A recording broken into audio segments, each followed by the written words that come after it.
Okay, we're going to go ahead and get started here on a game where Memphis and Norvell didn't have a significant talent deficit against the team that they're playing. This is the ACC championship game against Luke Fickell's Cincinnati team. And so I want to highlight some of the things that are very different immediately. First of all, notice that they came out here in a spread formation and they're immediately throwing, and they're throwing a drop back type pass. They didn't throw any of these in the first quarter against Ole Miss, which tells you the way that they basically are imagining the difference up front in terms of, and also out wide between Ole Miss and Cincinnati. So against Cincinnati, they feel like their outside receivers can get open. Against Ole Miss, they weren't so confident about that, and the same thing with being able to block up front.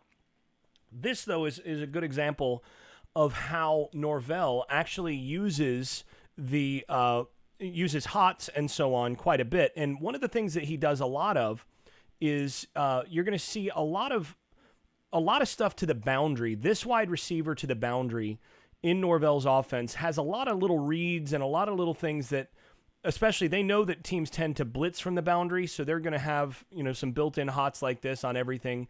There's good hots across the board in terms of Norvell's offense, but this guy on the outside is going to have a lot of different things in the RPO game and just depending on where the corner lines up and what kind of thing he does after the snap, this guy's going to have to be able to read the play a little bit. And the quarterback a lot of times is just going to have the option, even on run plays, to pull the ball even without showing the ball, to just pull it and throw to this guy depending on what he sees. So here, this is a full drop back pass. They're trying to run some sticks, and you see a little option route from the inside guy here, and Fickell blitzes from the edge, and this becomes a really easy thing. And once again, you've got this built up for athletes. So now you get a 2nd and 1. I'm going to go ahead and just skip through this. You're going to get a 2nd and 1, get a good sense of how Norvell treats these money downs early on. This is one of those that you can potentially go up top. You can take a shot, that sort of thing. In this case, Norvell's just going to hand the ball off. He wants to develop. He wants to start to lean on a team. He's going to get an easy first down, continue to move the ball, move the chains. So we're going to see this. You see that the quarterback actually gives him an easy call. This is a little check at the line, and then checks into this. So one of the things that you'll notice here is how often they pull blockers, and not just the guards and tackle, or not just the guards. They're going to pull they're going to pull centers, and they're going to pull tackles at times in this offense. There's a premium on moving, on being able to move, and that's one of the reasons why you're going to see. You look at Memphis's offensive line, these are not huge guys. These guys are svelte. They're trim, and that's a value for Norvell's system because he relies so much on angles and moving guys around and pulling blockers to create space and be creative. It's more valuable to him than having a guy that can just maul straight downhill. So that's one of the things that you're going to see. And actually today we just saw that Maurice Smith has won the job at center with Bavion Johnson at guard, which to me fits really well because Johnson's a pretty good athlete, but he's not as mobile an athlete and as bendy as Smith, and Smith is going to be able to give that offensive line a lot more flexibility inside. But you can see here, this is just a lead through that opposite side with the guard leading through the hole, and it's similar in some ways to your old-fashioned power, but there's not a second power guy pulling. So all you're trying to do is just get a hat on a hat here in the hole and get through. And that's what they're doing. So good power football there, even though that's not technically the power play. This is power. So they come back with guard tackle pull, and this is straight up power. And you notice the back is getting north-south quickly, and they're just going to try to get that yardage. And that back, even though it looked like there was nothing there, you'll notice he does his job and gets north-south right away. This is good vision. He sees that the edge is set by this blitzer. Get north-south, and then just let the push take you.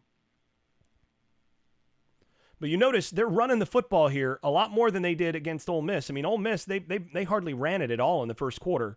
And then immediately here, they go tempo,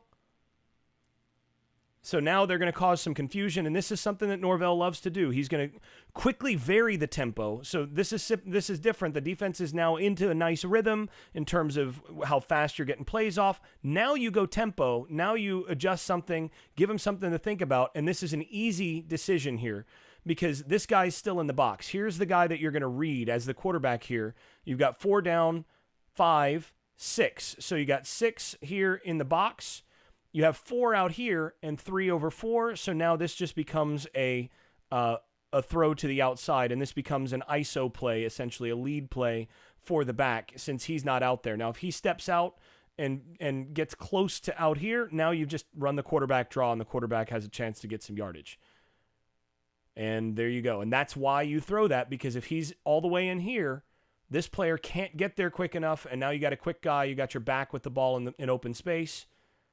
Chance to actually make a big play. This is good football here. And again, their offensive line, you can tell how well schooled they are by how they get downfield, and you can see them pushing, and the culture is really good here at Memphis just to be able to see those guys, the effort that they put in down the field. So that's a plus. Now, here you're going to see they're going to run a tight end and a wing back. You're going to see less of this from Florida State this year just because they're so thin at tight end, but you're still going to see it. This is a play that I love if you have the personnel for it, because again, what they're doing is they're using angles. And so much about what Norvell does is he's going to have a bunch of creativity up front to be able to take advantage of angles. So basically, it doesn't matter that your guy is necessarily a little bit better athlete. He's outmaneuvered by the angle that you're putting him at. So what you're running here is you're running this little sweep action, and notice what happens. You're going to pull the guard here, and that means that you're going to block down with the tackle, block down with the tight end, loop with the H-back, and then you're going to lead with that guard. So you have a hat on everybody outside and actually an extra hat while these guys are all pinned inside just by angles. It's really going to be hard to get through those if these guys step correctly. And the other thing to notice here is they followed up this play by coming out and setting up in a quarterback out wide. Now you're in a direct snap to a back situation, and you're causing some confusion on defense. So once again, this is just the sort of thing that you're doing to get the defense out of position. And once again, now, not only do you have this blocker pull, but again, look at how beautiful that is. You have a lead blocker around the edge. So you actually have 2 lead blockers here for a fast back on that sweep. And unless this guy is on this side, and again, they're going nub. And one of the things that stood out to me about what Norvell does formation-wise, he likes using that nub formation more than a lot of coaches do. And I think it's because this guy, if he's going to line up on the hash, just slightly outside, it's just so easy to get leverage on that guy. If he's going to line up out here, you're going to see less nub from him, but that means that you're going to have to see the whole defense bump a little bit, which then means that you're going to get some advantages over here. So he's using the nub quite a bit. Nub, again, is when you've got a tight end or that sort of thing with no outside wide receiver to that side. So a little unbalanced here, and then getting upfield, easy. And this really should score, but Cincinnati's defensive back is faster than Memphis's ball carrier. I want to show it from this angle. You're going to see, go that side, and now watch this pull. And this is why you're going to have some athletes at guard and at center in this offense in particular. And again, look at the angles. Block down. Block down. You don't have to do much. Just make sure he doesn't get a bunch of penetration, and you're okay. And then loop to pin. So now you've set the edge. Now you got a blocker for him and a blocker coming around for him, and the back is into the secondary untouched. That's got to score. It's a heck of a play by Cincinnati's defensive back there. That's some pretty good speed.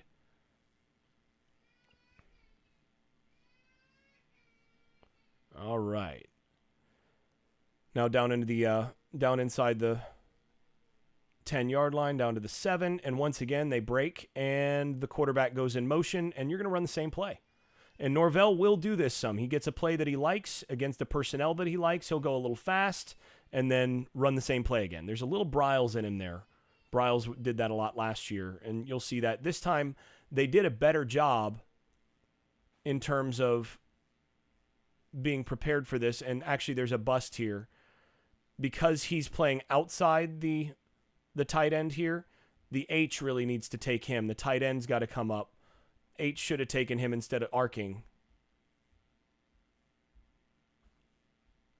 And there's just not enough. Well, no, the H has got to arc. No, that's right. No, they did it right. There just wasn't space just because of the front. Back needs to hit that harder. So not much there. Yeah, they did it right.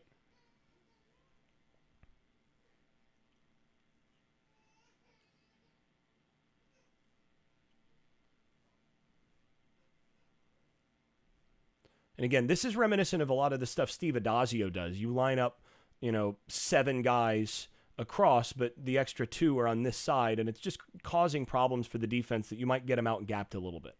It's one of those things. You'll see even 8 guys up on the line of scrimmage eventually. Probably not this year so much just because they're so weak at tight end. So now quarterback back, taking the snap. I love this play. So a couple things about what they do here. This is just a mesh play. So a mesh play is where you're going to have 2 shallow crosses. It's a air raid staple. Mike Leach runs the heck out of it. It's his base play along with 4 verts. But you're going to get 2 shallow crosses from each side, and they're going to go by each other at a shallow, at that shallow depth so closely that they slap hands. Now they've added, along with that, they've tagged a wheel route from the backfield to clear out what's going on here. So if this guy steps up to take the mesh, then you've got an easy wheel to the back of the end zone. So that's where you start your read if you're the quarterback. You start there. But then from there, there are a couple things that they've done here. One is because of the stacked tight ends, you've got the tight end on the line, and then you've got the H-back. The tight end here serves as another screener, actually, because he's running like a little stop route or a hook route in the middle of the field. And that ends up taking 2 players, essentially, that take him, and it makes it easy. This is the target all along. This is the shallow that they're trying to hit all along, and it makes it easy to clear all that space out because essentially you have 2 rub routes here from the other side. Another thing to bring up is that Norvell runs the mesh like a lot of coaches do, and a lot of air raid systems are predicated on a ton of mesh play. But Norvell coaches it and teaches it a little bit more like what they do in the NFL. So in the NFL, I'll walk back. In the air raid systems, the way that this works is if you've got this guy and this guy are the 2 shallow routes, they're the meshers, then essentially they are reading this all the way across the field. So essentially you have to get a feel for whether or not you're getting a zone look or a man look. And if it's zone, as soon as you slap hands, you try to settle in that zone in front of wherever the man, or in front of the, in the hole in the zone. If it's man, you'll feel that somebody's trying to chase you, and then through the mesh, you're going to try to outrun that man who's going to have trouble fighting over the mesh or under the mesh, and you're going to try to outrun it. So each guy is going to do that. And so there's some reading involved for the receivers. In the NFL, what a lot of NFL teams have done is that they actually call who's going to be the shallow guy that is actually going to run, and then who's going to be the guy that's going to treat it as a zone. So they eliminate. This is a way of being able to run this. The problem with doing it the way that the air raid is designed is it takes thousands of reps to be able to get on the same page so that these guys are constantly making the right read and the same read that the quarterback is and getting the timing down and all that. It just, you have to do this hundreds and hundreds of times to get it right. And so you have to rep that play over and over and over and over and over and over again. What a lot of NFL teams have done and what Mike Norvell is doing is they call the side where the mesher is going to go. So which one is the active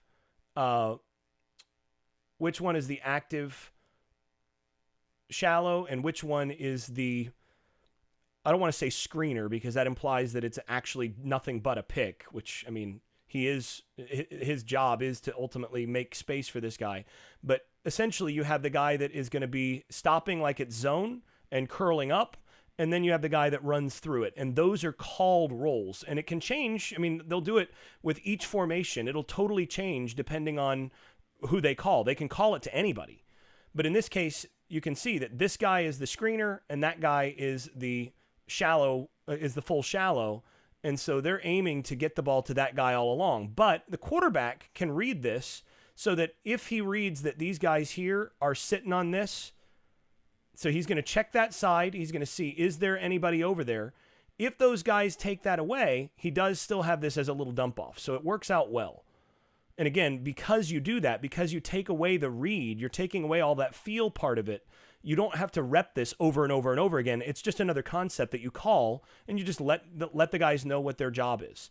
And here, because you've cleared out with the wheel and you've gotten the double screen here, that makes it really easy.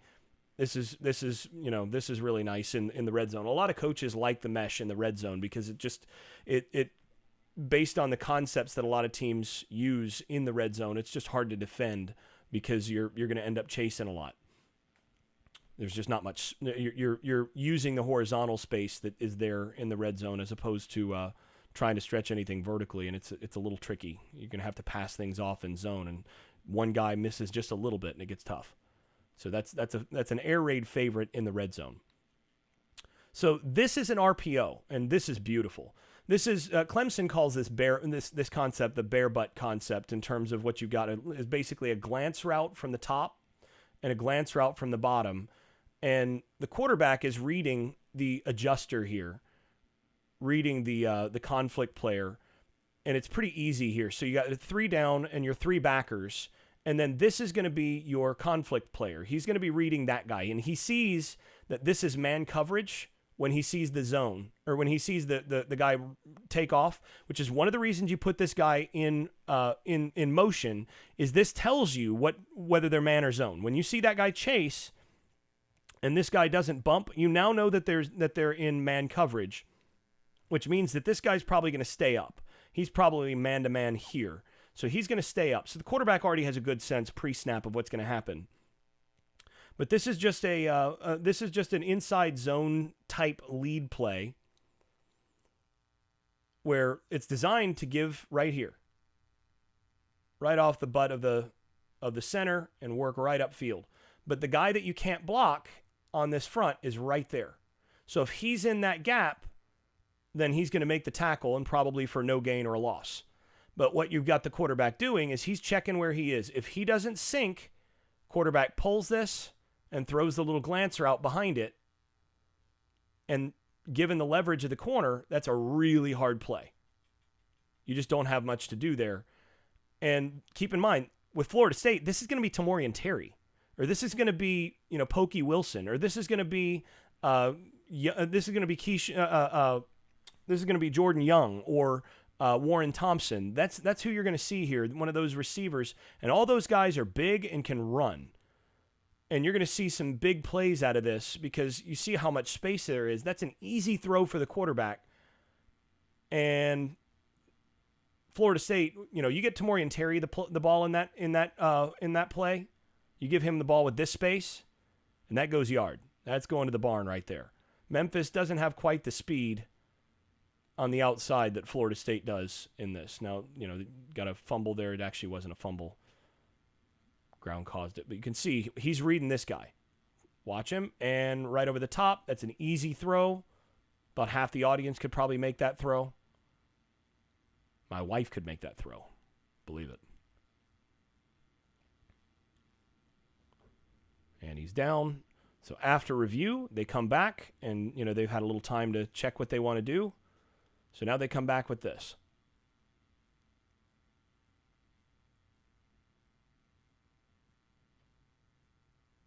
And their center's really good. See this right here?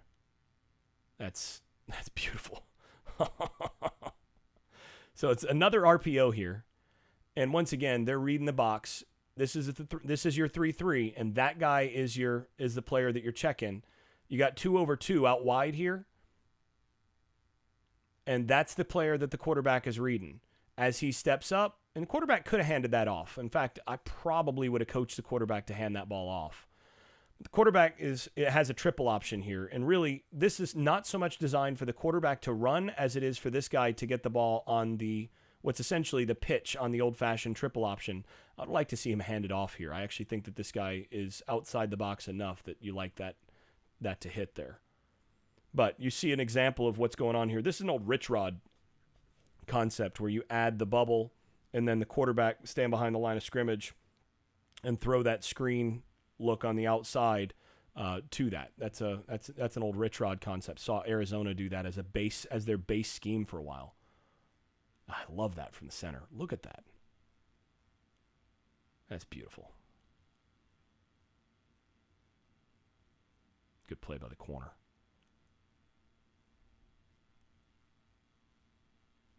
One more time. Nice takedown by the center.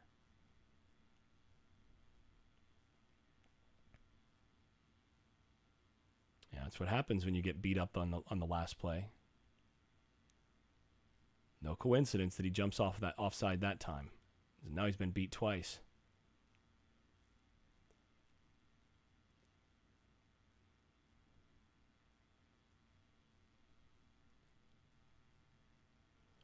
So now here you've got a guard tight end power play.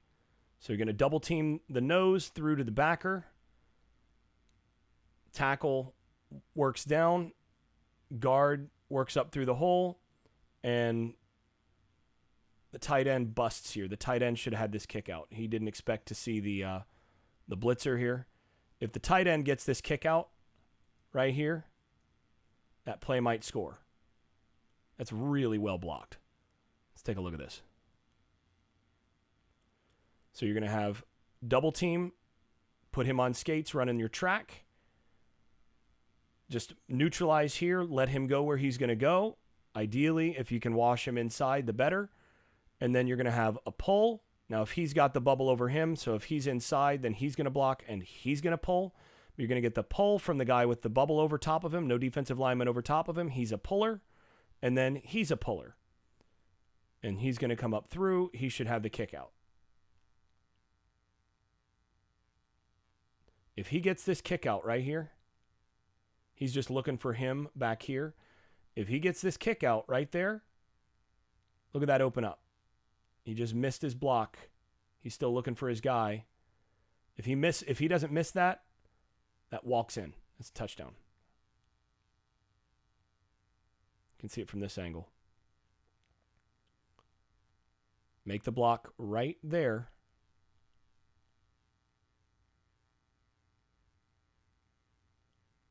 And that hits right up that seam. Really well-designed run. Similar play here. Again, power look. No, this is I think a bust. No, it's not. Okay. No, they're just reading this guy. So they're reading the end. They're running the same play, but now with a dash call or whatever they call it for Malzahn. It's a dash call for the quarterback. But basically you're going to have the pull, and then he, instead of blocking out this time, he's going to block down, and you're going to read this guy. And since it's third and short, you're trying to get a little bit more of an advantage to take that guy in the gap. So take that guy, read this guy, and the quarterback can kind of do what he wants. So now quarterback is going to look right there. He sees this guy coming down hard, pull the ball. Defensive end needs to make that play, but the quarterback gets upfield, smartly gets down, gets first down. And again, it's all about angles. You know you've got a chance to read this guy. Everybody else is accounted for angle-wise. And if this guy doesn't come downhill, you're handing this ball off, and this peels right upfield. And he just doesn't have a good angle on the quarterback. Good job by the quarterback.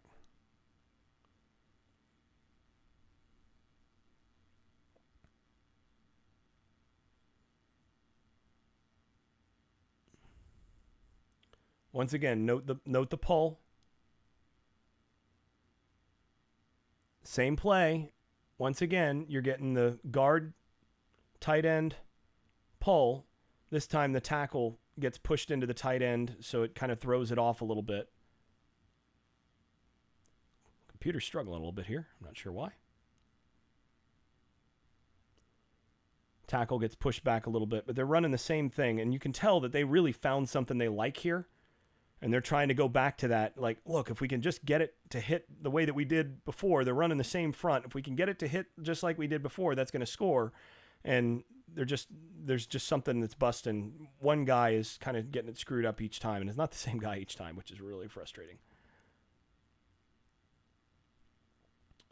So now this is a Jimbo concept in terms of Jimbo loved this formation. You get down compressed, and then you actually widen from there. So you create width, and you spread the field from a compressed formation. This is not really the best decision or throw from the quarterback. I would have liked to work the wide side here. And the guy I really would have wanted to go at, probably this guy here. But he's settled that he likes that outside matchup, and all you're getting is option routes on the inside, little inside, turnouts, and then outside is outs. Here's the matchup I would have gone at, because you know what you got right there. But I don't think the quarterback liked what he saw, period.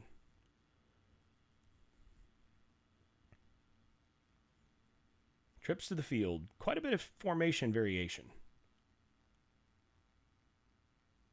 I don't like that throw. I'm not really a fan of what we see here, just in terms of this call on 3rd and long.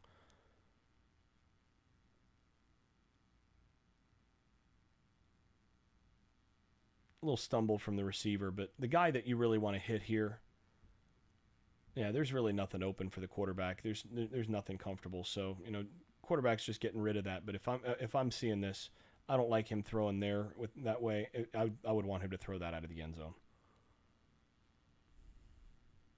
I just don't like that decision. That could have been picked. Should have been picked.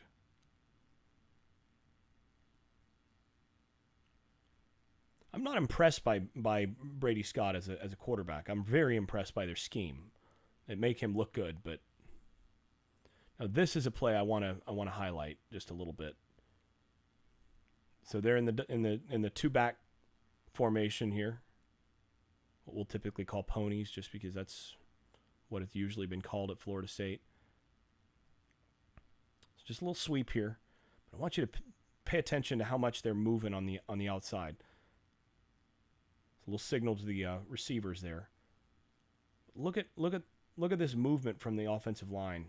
Center really has a lot to do here to keep that from working out. And then tackle does a great job getting inside. They keep managing to get the edge against that protection.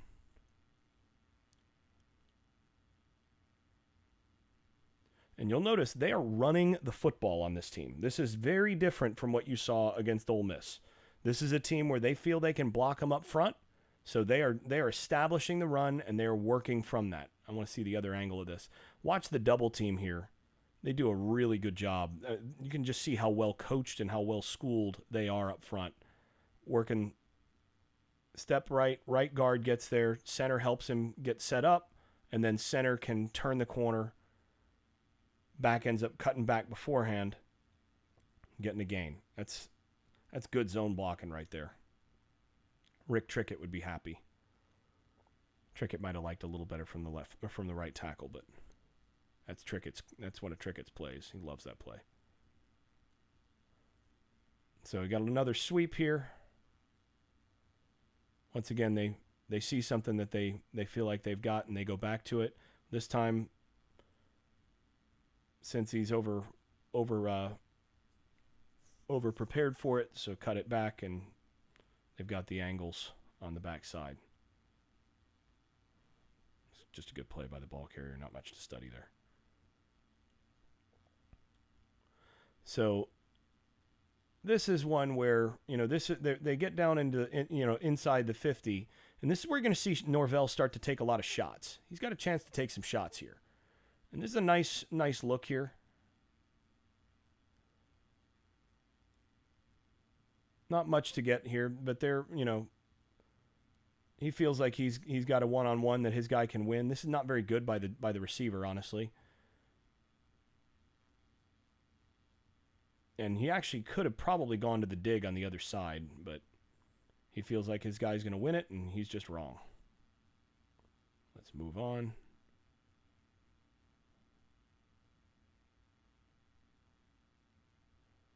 Run the football again.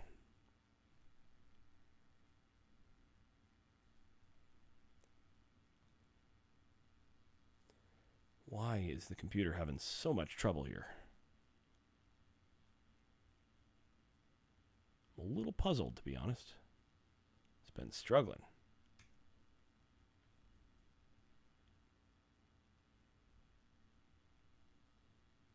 All right, keep going.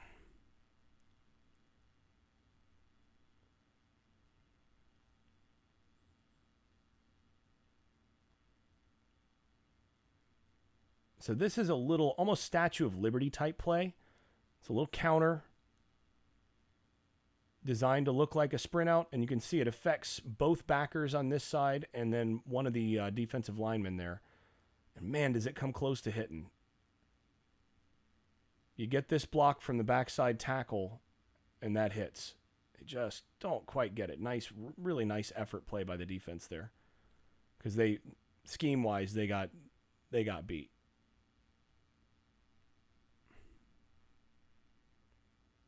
All right.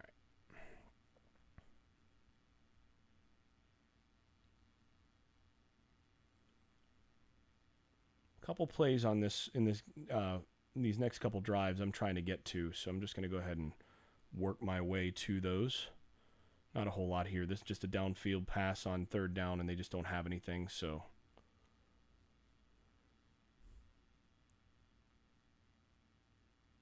Okay, so this is one of the main concepts that you're going to see quite a bit. It's just sticks. And when teams play off like this, you're going to see Norvell run a lot of sticks. Run 10 yards, turn around, quarterback get it out on time, bam. Nice timing route. And against this kind of coverage, I actually like this better than an out route. It's something I convinced our offensive coordinator a couple of years ago to use instead of outs on the boundary, because I think it's a very easy throw and catch for quarterbacks, and it's hard to cover.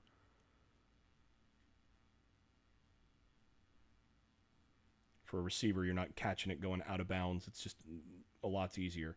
Now, this is one of the ones that I wanted to get to. Once again, you see the same glance. And this time it's a different look, but again, you're reading this guy. When he steps forward against this RPO, it's going right there.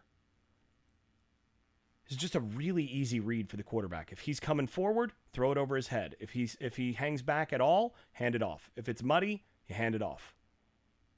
Very easy. Receiver just drops the football. Really frustrating because you got him beat. But that's the price you're going to pay once in a while for throwing it. But pretty simple. You're going to put that extra guy in the box. Going to cause some problems. Now this is the other. This one is very nice. So first of all, you motion the back out of the backfield.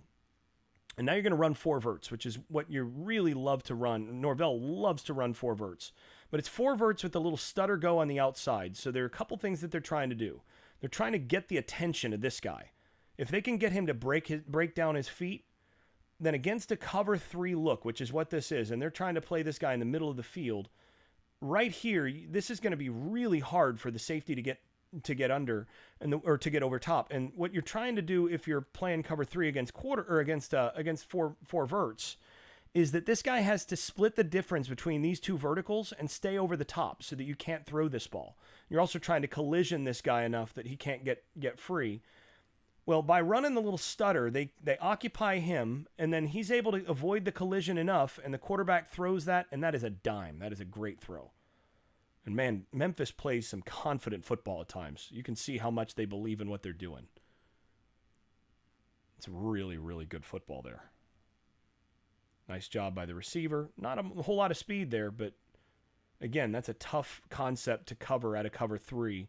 And when you're able to occupy that corner just a little bit and keep him from getting over the top, that's an easy read for the quarterback. Put it over that outside shoulder just a little bit, and there's no way the corner can get there. Once again, you've got your 4 here. Since he's going to edge out to the over, you're going to quarterback draw that. Simple. Nothing there. You can see where if you have a quarterback that has a little bit of a dual threat presence, look out. Some of this stuff gets really hard to defend. I don't really like this concept. This is a fade route, but they've got a little orbit to like a follow fade on the inside. Not my favorite here. He's trying to throw to that, kind of a back shoulder kind of thing there. Going to just skip through that. And here you have one-on-one, third and goal from the 10.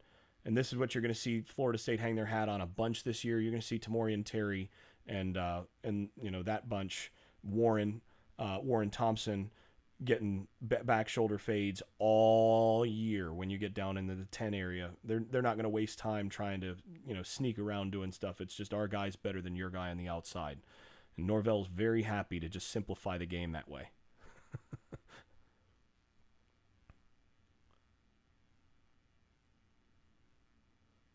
Now to the end of the half, and we'll go ahead and wrap there.